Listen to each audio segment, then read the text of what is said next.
Hi guys, welcome to MELS, Media Education Learning Simpler, where we sail through all your academic worries from the field of media and communications. Let us proceed with today's discussion.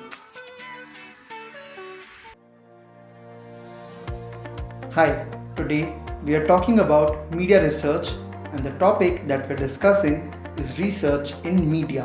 The interest of sociologists in mass communication was stimulated by developments in technology allowing the reproduction and speedy transmission of messages. This and a lot of other factors propelled a need to study research in the perspective of media. Mass media research has evolved in definable steps, and similar patterns have been followed in each medium's need for research. In phase 1 of the research, there is an interest in the medium itself. What is it? How does it work? What technology does it involve? How is it similar to or different from what we already have? Once the medium is developed, specific information is accumulated about the uses and the users of the medium. How do people use the medium in the real life? Do they use it for information only? Do children use it? Do adults use it? Why? Phase 3 includes investigations on the social, psychological, and physical effects of the medium. How much time do people spend with the medium? Does it change people's perspectives about anything? What do the users of the medium want? Finally, research is conducted to determine how the medium can be improved. Can the medium provide entertainment and information to more types of people? How can new technology be used to perfect or enhance the medium? Is there a way to change the content? Once a medium is developed and established, research may be conducted simultaneously in all 4 phases. For example, although television has been around for decades now, researchers continue to investigate the medium itself, the uses of television, its effects and improvements. At least 4 major events or social forces have propelled the growth of mass media research. The first was World War I, which prompted a need to understand the effects of propaganda. Researchers working from a stimulus point of view attempted to uncover the effects of the media on people. A second contributor was the realization by advertisers in the 1950s and 60s that research data are useful in developing ways to persuade potential customers to buy products and services. Consequently, advertisers encouraged studies of message effectiveness, audience demographics and size, placement of advertising, etc. A third contributing social force was the increasing interest of citizens in the effects of media on the public, especially the children. The direct result was an interest in research related to violence and sexual content in television programs and in commercials aired during children's programs.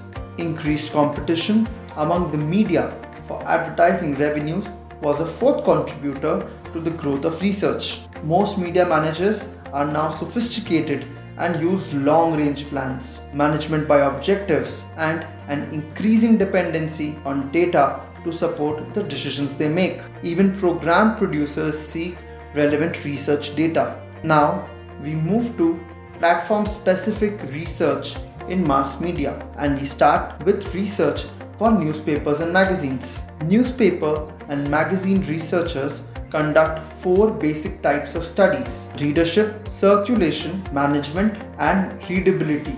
Readership research became important to management as circulation rates began to level off or decline. Concerned with holding the interest of their readers, editors and publishers began to depend on surveys for detailed audience information they needed to shape the content of their publications. Much of current circulation research is focused on how to maintain a circulation base that is attractive to advertisers and is profitable for the publication. The declining fortunes of the print newspaper industry have refocused newspaper management research. For example, earlier, job satisfaction among newspaper employees was the topic of several studies. Success is measured by the extent to which readers understand the piece and are able to read it at an optimal speed and find it interesting. Hence, newspaper or website readability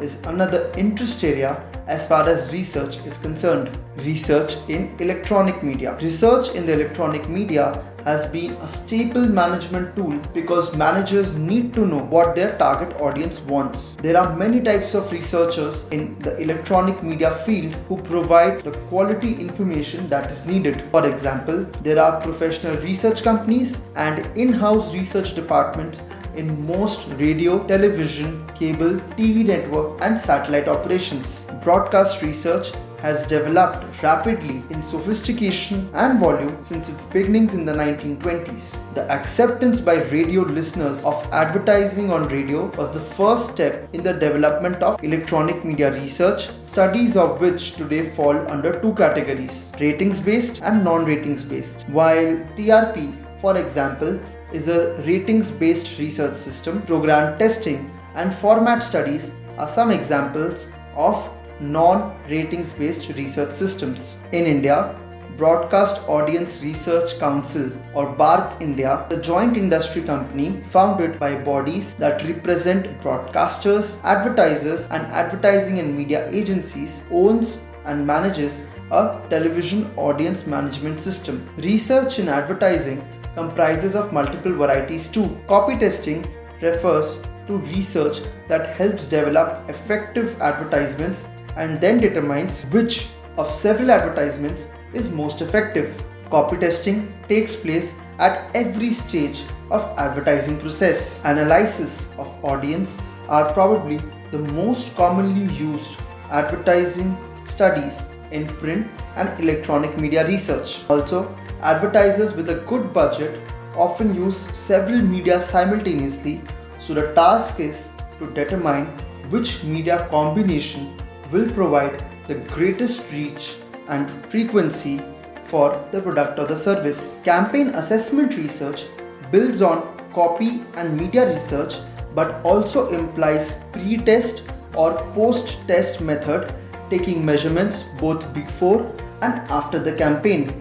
And tracking studies assess the impact of the campaign at several times during the campaign. In public relations, research can be of three general types. Applied research examines specific practical issues and is conducted to solve a specific problem. Basic research in public relations creates knowledge that cuts across various public relations situations, helping in constructing theories that explain the public relations process. The third major type of public relations research is introspective research, which examines the field of public relations as a whole. With this, we come to an end of today's presentation and also the first unit in our study of media research. Next, we will study about some core concepts of research in the forthcoming videos. Thank you. So that was all for today. I hope you liked this video. Do share it with friends who you think may benefit from this. If you have any doubts or suggestions, do reach out to me in the comment section or on the FB page. Hope to see you soon with the next discussion. Thank you.